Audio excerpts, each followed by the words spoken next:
ঠকে গেলে আফসোস করার কিছুই নেই। ঠকার জন্য নিজের মধ্যে অনেক গুণ থাকা লাগে। এই যেমন ভালো মানুষ হওয়া লাগে, নিষ্পাপ চিন্তাভাবনার মানুষ হওয়া লাগে, আর মন থেকে বিশ্বাস করতে ভালোবাসতে জানা লাগে। আর ঠকানোর জন্য তো মানুষ হলেই যথেষ্ট। আসসালামু আলাইকুম, সবাই কেমন আছেন? আশা করি সবাই খুব ভালো আছেন। আলহামদুলিল্লাহ আমিও ভালো আছি। আমার ময়না একটু বেশি ভালো আছে, কারণ সে নিজে নিজে হাতে মেহেদি পরেছে এবং তার মনির দেওয়া জামা পরেছে। এই জামাটা তার মনি নিজ হাতে কুশি কাটাতে তৈরি করে দিয়েছে। সে আজকে এটা পরে অনেক খুশি। একটু বাইরে গিয়েছিলাম, সে নিজের মতো করে একটু সাজুগুজু করেছে। আর মাশাআল্লাহ, আমার মেয়ে তো বড় হয়ে যাচ্ছে, নিজে নিজে মেহেদি দিতে পারছে। ঈদে আমি মেহেদি দিয়ে দিয়েছি, তো সেগুলির উপর দিয়ে আজকে আবার সে নিজে নিজে দিয়েছে। তো যাই হোক, আজকে রান্নার আয়োজনে ছিল সিজনে এই প্রথম ঢেঁড়স আনলাম, মানে ঢেঁড়স দিয়ে মাছ দিয়ে রান্না করব, তারপর টমেটোর টক রান্না করব। তো এই মাছগুলি আসলে কাটা বেশি, কিন্তু একদমই খোলা পানির মাছ ছিল। তো এই মাছ দিয়ে মানে ঢেঁড়স দিয়ে রান্না করেছিলাম গতকালকে, অনেক বেশি মজা হয়েছিল।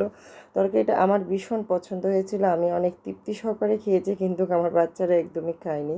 তাদের জন্য আবার চিকেন রান্না করে দিতে হয়েছে এই অবস্থারই।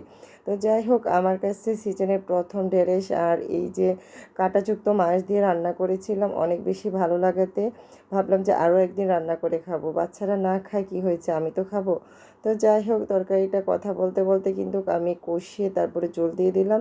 জল দিয়ে কিছুক্ষণ ঢাকনা দিয়ে রান্না করার পর মাছগুলি দিয়ে দিলাম। এখন আমি ধনিয়া পাতা দিয়ে দিলাম, ধনিয়া পাতা দিয়ে উঠিয়ে নিব। যেহেতু গরমের সবজির মধ্যে ধনিয়া পাতা অল্প দিলেই হয়, ধনিয়া পাতা না দিলে একেবারেই নয়, মানে আমার ভালো লাগে না। কিন্তু শীত গরম দুইটাতেই আমি ধনিয়া পাতা খাই। মনে হয় যেদিন গরমের সিজনে ধনিয়া পাতা না থাকে, মনে হয় যে তরকারিতে কী জানি মিসিং।